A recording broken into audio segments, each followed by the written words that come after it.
જય સ્વામિનારાયણ વિદ્યાર્થી મિત્રો, આજે આપણે સ્વાધ્યાય 3.3 ધોરણ 11 કોમર્સ આંકડાશાસ્ત્ર બરાબર એ વિષયની અંદર આગળ વધવાના છીએ. એમાં આપણે 3.3 ના ઉદાહરણ આજે ભણવાના છીએ. લાસ્ટની અંદર આપણે 3.3 ભણ્યા હતા. હવે એના ઉદાહરણ અંદર થોડી નવીનતા છે, એટલે એ પણ આપણે અભ્યાસ કરી જઈએ. ચલો, તો છે ઉદાહરણ નંબર 14. એક વિસ્તારની વસ્તીમાં 4 વર્ષમાં અનુક્રમે 15%, 18%, 13%, 20%નો વધારો થયો છે. જો એ શબ્દ ચોખ્ખું લખ્યું છે વધારો, એટલે ટકાવારીમાં વધારો થયો છે. તો વસ્તીના વધારાની સરેરાશ મેળવો. હવે એવું નથી લખ્યું ગુણોત્તર મધ્યક શોધો, એમ લખ્યું છે કે નહીં?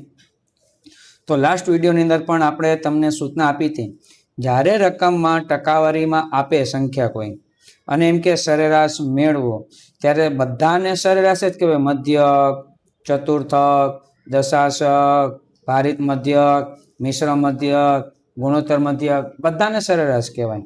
પણ જ્યારે ટકાવારીમાં રકમ આપે ત્યારે સરેરાશ શોધવાનું જો કોઈ યોગ્ય માપ હોય તો તે છે ગુણોત્તર મધ્યક. એટલે નંબર 1 વાત. નંબર 2 વાત, ટકાવારીમાં છે આની પાછો વધારો છે, એટલે રકમની અંદર 100માં પ્લસ કરીને લખીશું. જો ઘટાડો શબ્દ હોય તો 100માંથી બાદ કરીને લખત અને પછી ગુણોત્તર મધ્યક શોધત. તો કઈ રીતે ગુણોત્તર મધ્યક શોધાય એ પણ હવે આપણે અહીંયા જોઈએ છીએ. ઉદાહરણ નંબર 14.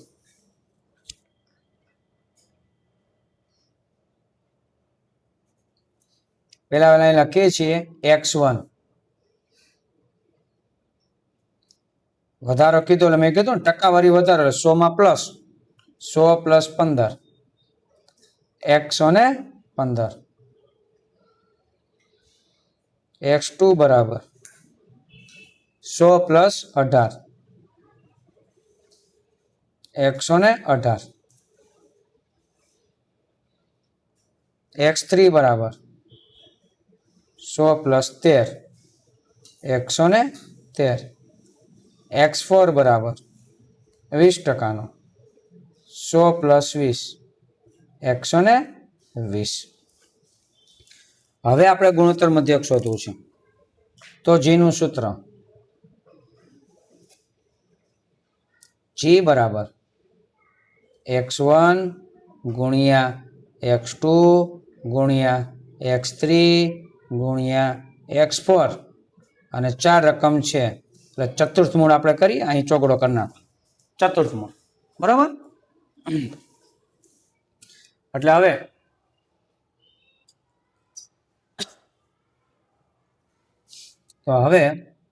અહીંયા x1 એટલે 115, x2 એટલે 118, x3 એટલે 113, x4 એટલે 120 અને ચતુર્થ મૂળ અને ચોગડો. હવે ચારેયનો ગુણાકાર કરી નાખવાનો અને મને કેલ્સીની અંદર જવાબ કરી અને કોમેન્ટની અંદર જણાવો કેટલો આવે છે. ઓકે, 18 4009 200 અને આ ચતુર્થ મૂળ બરાબર. ચાલો, હવે ચતુર્થ મૂળ એટલે 2 વખત વર્ગમૂળ ક્લિક કરવું પડે ને. ચતુર્થ મૂળ કેટલી વખત? 2 વખત વર્ગમૂળ ક્લિક કરવાનું. તો પોઈન્ટ પછી 2 આંકડા આપણે ધ્યાનમાં લેવાનો હોય તો 116.47 થાય. ઘણા બધા કદાચ આંકડા આવતા હોય પણ આપણે પોઈન્ટ પછી 2 આંકડા એટલે 116.47 થશે બરાબર. તો 116.47. હવે મેઇન જવાબ આપણો આ નહીં, ટકાવારીમાં જ્યારે હોય ત્યારે. તો મેઇન જવાબ શું થાય? આપણો જવાબ 100 કરતા વધુ આવ્યો તો અહીંયા આપણે 116.47 લખી એમાંથી 100 બાદ કરવાના. જો 100 કરતા ઓછો આવ્યો હોત તો 100માંથી જવાબને બાદ કરત. ટૂંકમાં મારો જવાબ અહીં પ્લસમાં જ લખત. તો અહીંયા જવાબ આવે 16.47 અને ટકાવારીમાં એટલે ટકા. આ આપણો મુખ્ય જવાબ કહેવાય, 16.47%. બરાબર છે. તો ખાસ આપણે ધ્યાન રાખીશું. હવે ભણીએ છીએ ઉદાહરણ નંબર 15. 15ની રકમ શું છે એ પહેલા આપણે જોઈ લઈએ. બે સંખ્યાઓનો ગુણોત્તર મધ્યક 2 છે. જો એક સંખ્યા એ બીજી સંખ્યાથી 4 ગણી હોય સરસ, લો રકમ ઘણી બધી નવીનતા આપી છે. તો તે સંખ્યા શોધો. બરાબર. હવે અહીં કીધું છે કે બે સંખ્યાનો ગુણોત્તર મધ્યક જે આપી દીધો, એક સંખ્યા બીજી સંખ્યાથી 4 ગણી છે તો આપણે ધારવાનું છે. ઓકે, ચાલો ફરી આગળ દાખલો આપણે ઉદાહરણ નંબર 15.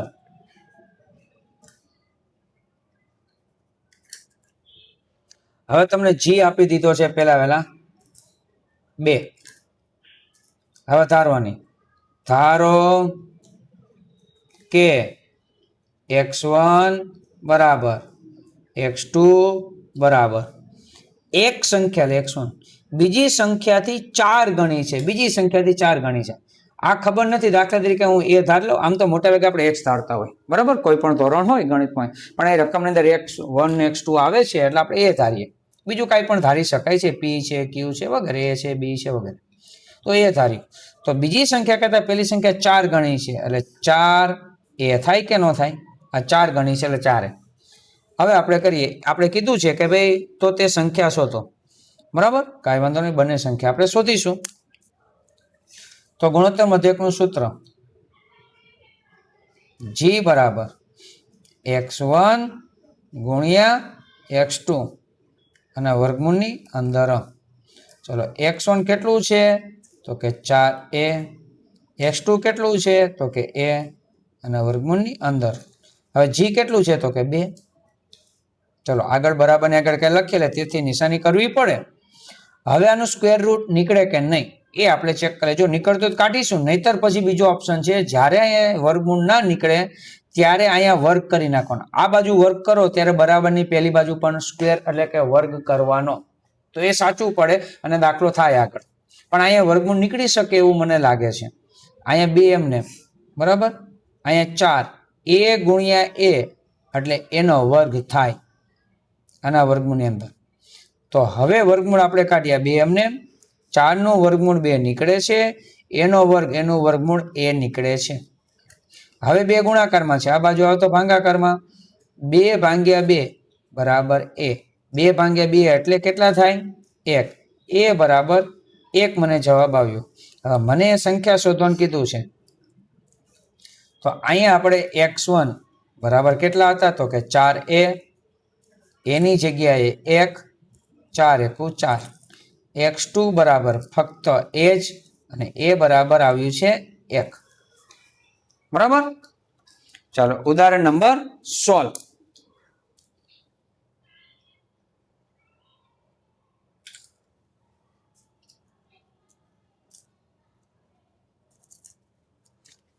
ઉદાહરણની રકમ આપણે જોઈએ છીએ. બે સંખ્યાઓ 9 અને 16 ના સમાંતર મધ્યક અને ગુણોત્તર મધ્યક શોધો. ઓકે, અને ચકાસો x બાર ગ્રેટર ધેન g. ચલો એનો પણ મતલબ સમજીએ. ચલો હવે પેલા કીધું છે બે સંખ્યા 9 અને 16 એનો સમાંતર મધ્યક. હવે સમાંતર મધ્યક એટલે શું? ખાલી મધ્યક. સમાંતર મધ્યક એટલે શું? ખાલી મધ્યક. ખાલી મધ્યક એટલે શું તો કે x બાર. x બાર એટલે શું?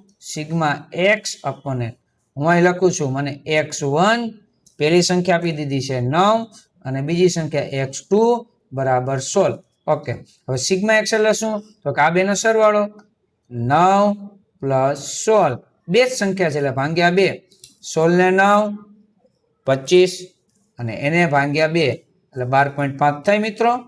12.5. આને સમાંતર મધ્યક કહેવાય. ખાલી મધ્યક 3.1 માં જે મધ્યક કહેતા હતા ને એ જ સમાંતર મધ્યક, બીજું કાંઈ નહીં. હવે મારે g શોધવો છે, તો g નું સૂત્ર મૂકીએ કે ભાઈ g બરાબર બે સંખ્યા x1 ગુણ્યા x2. બે સંખ્યા વર્ગમૂળ આવે કે નહીં? તો અહીં બે સંખ્યા કઈ છે તો કે 9 ગુણ્યા 16 ઇન રૂટ 16 નવા 144 ઇન રૂટ 144 નું વર્ગમૂળ કેટલું થાય તો કે 12. આ g બરાબર મને 12 મળ્યું. હવે રકમની અંદર એવું કીધું હતું ચકાસો કે x બાર ગ્રેટર ધેન g. યાદ રાખીએ, જો સમજો ખાસ, x બાર એટલે સમાંતર મધ્યક હંમેશા g કરતા મોટો જ હોય. જો 12.5 12 કરતા મોટો કહેવાય કે ન કહેવાય? ક્યારેક બે જવાબ બરાબર આવે એટલે અહીંયા નીચે ઇક્વલ ટુ જ મૂકું છું. ગ્રેટર ધેન ઇક્વલ એ ક્યારે શક્ય છે? જ્યારે બે આંકડા સરખા હોય ને ત્યારે એવું શક્ય કદાચ બને કે ભાઈ બેનો જવાબ સરખો આવી શકે, બે આંકડા સરખા હોય ત્યારે, બરાબર, એવું બની શકે. દાખલા તરીકે 5 હોય, આ 5 હોય, 5 + 5, બરાબર, અહીં 5 + 5 એટલે 10, 10 × 2 એટલે 5 આવે કે ન આવે? પછી અહીં 5 × 5 એટલે 25, 25 નો વર્ગમૂળ 5, તો બની શકે બે જવાબ સરખા થાય.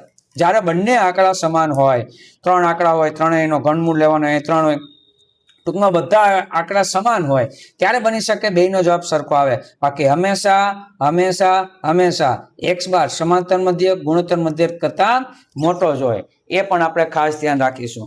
તો આ વિડીયોની અંદર આપણે 3.3 ના જે 3 ઉદાહરણ છે, ઉદાહરણ નંબર 14, 15 અને 16, એ સમજવાનો પ્રયત્ન કર્યો. નેક્સ્ટ વિડીયોની અંદર આપણે નવો ટોપિક 3.4 શરૂ કરવાના છીએ. ત્યાં સુધી સખ્યા સરના જય સ્વામિનારાયણ.